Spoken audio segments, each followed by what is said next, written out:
Chapter 33 of Paul the Dauntless. This recording is in the public domain. Recording by David Leeson. Paul the Dauntless by Basil Joseph Mathews. Chapter 33. Shipwreck. Over the bow to windward they saw an island loom. The ship staggered on, and at last, under the lee of this island of Clauda in smoother water, they rounded her to, pulled the ship's boat alongside from the stern, and having bailed out the seas she had shipped, swung her aboard. Cables were then uncoiled, and the sailors, clinging to the ship's sides, tugging and hauling, as she swayed and swung from trough to crest, wrapped the cables round under her hull, then across her deck, and hove them tight. When they were thus wound round the ship and made fast, the cables gripped the vessel like the hoops of a barrel. She became more rigid, and the grinding and wrenching of her leaking timbers was made less.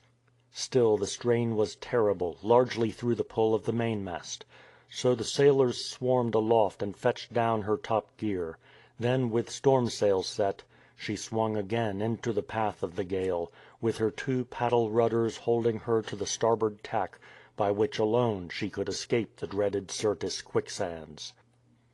Night fell, but the gale held. All through the dark Paul and Luke would hear the sound of the hiss and thud of the waves as they smote the ship and went seething over her streaming decks.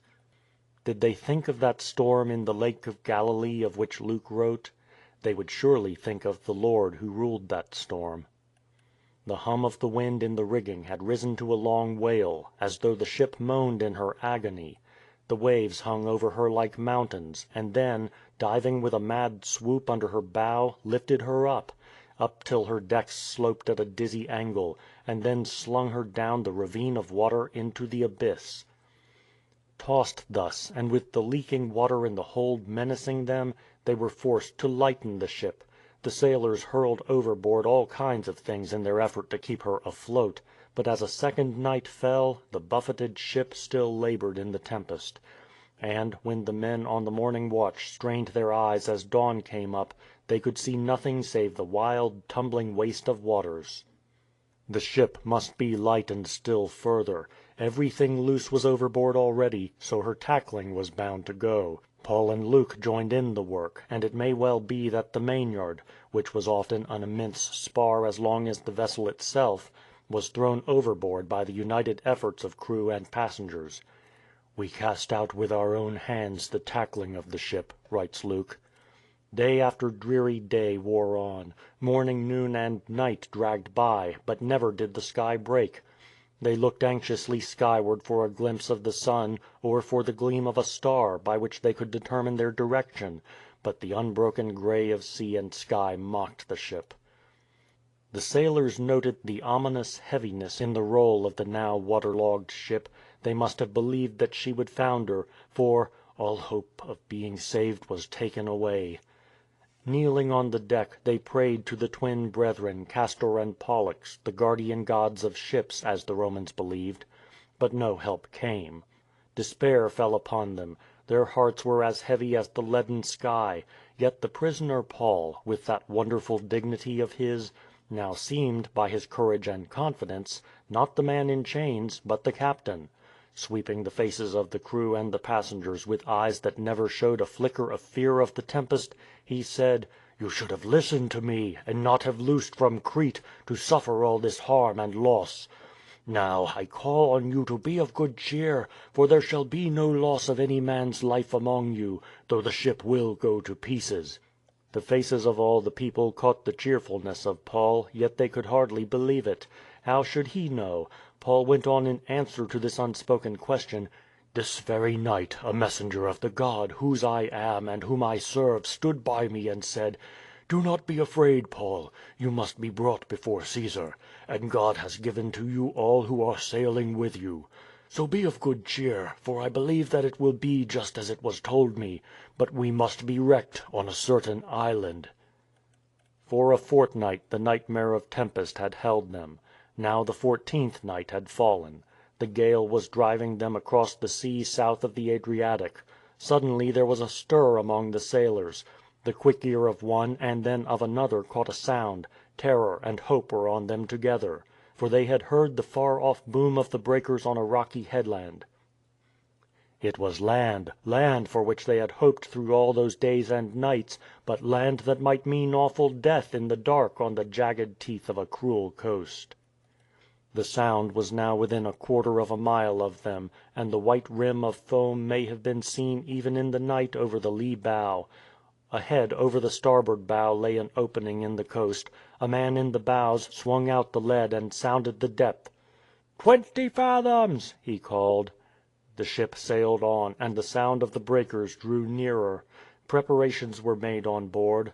While the sailors were busy with cables and anchors in the stern, the man in the bow threw out his lead again, and 15 fathoms! he cried. The sea was shallowing. Over the lee bow the dash of the breakers could be heard, and the whirl of white spray could now be clearly seen.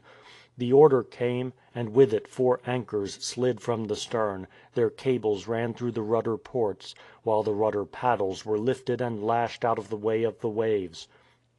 The splash of the anchors was followed by silent moments of waiting. Would they hold?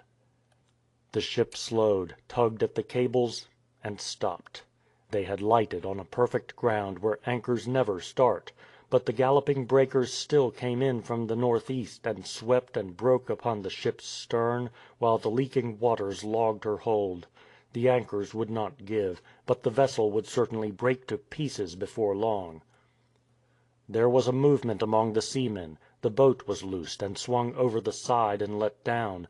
The men were following, pretending that they were going to cast out anchors from the bow, an utterly useless thing to do in the circumstances. Their real aim was to escape from the ship that they thought was doomed.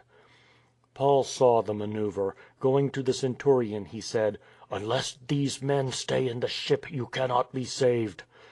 Julius gave a sharp order to the soldiers, who, running to the sides, drew their short swords and slashed the boat ropes. The loosened boat, caught by the whirl of wind and water, shot out, empty, and was lost in the darkness. The black of the night was now breaking into grey. As dawn came up, Paul, who knew that every man would need all the strength that he could command, stood up and cheered the people, saying, "This is the 14th day that you have waited without food, having taken nothing. Take some food now to strengthen you, for not a hair shall fall from the head of any one of you." Taking up a flat ship's loaf, Paul asked a blessing, and breaking the bread, ate it in front of the dejected people, soldiers, sailors, traders, and government officials who crowded the deck. They caught the spirit of courage from Paul and ate with him.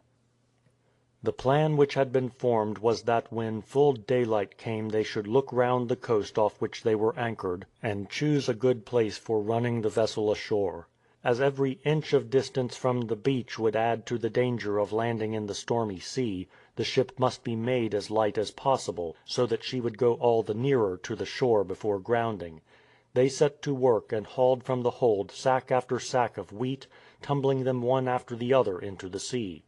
The ship was lightened so that she drew less water. By this time it was full day. The sailors looked closely at the shore, but none of them had ever seen it before. There was a bay to their right; indeed, they were anchored at the mouth of the bay, with the bow of the ship toward the rocky headland that made its southern horn. They spied in the bay a creek with a sandy beach. The captain decided to try to run for this. Even the hardiest sailor would shiver at the perilous maneuver, for right ahead the waves broke furiously on precipices of rock, which would smash the ship and grind her timbers to splinters if they failed to swing her round in time. At the bow and at the stern men stood ready in silence, waiting. The command rang out. With swift hands the men at the bow hoisted the foresail. At the stern some cut the anchor cables, while others loosed the ropes that held the rudder paddles. The sail bellied, the ship began to move toward the rocks, the men at the rudders pulled. Slowly, but with gathering speed, she began to turn. With a great sigh of relief the people saw her bows swing away from the precipice toward the creek. Behind them the galloping waves drove her, but to their right, from behind a little island, another sea ran into the bay, the two meeting at the creek. There between these currents the ship moved on, till she ran aground. her bows stuck fast in the fine mud, her stern was buffeted and broken with the force of the waves. As though the perils of the sea were not hard enough, the Roman soldiers, who knew the penalties they would suffer if the prisoners escaped, gathered round Julius the centurion, and pointing to Paul, Luke, and Aristarchus and the other prisoners, said with hands on their sword hilts, "Let us kill the prisoners, lest any of them should swim out and escape." Julius might have been willing enough in the ordinary way, but the fascination of Paul had gripped him, as we know. So, for the sake of Paul, he gave them orders not to kill the prisoners. "Go," he shouted to the people, "and let all who can swim throw themselves into the sea." They threw themselves over the side, some hesitating, others plunging in without fear. Those who could not swim seized boards and pieces of the ship which had been broken by the wrench of the waves. The galloping breakers racing toward the beach caught them and drove them shoreward. If they had been driven a few feet to either side they would have been crushed to death on the rocks. As it was they were hurled on to the sand, buffeted and breathless, but safe. And so it came to pass that they escaped all safe to land. End of chapter 33.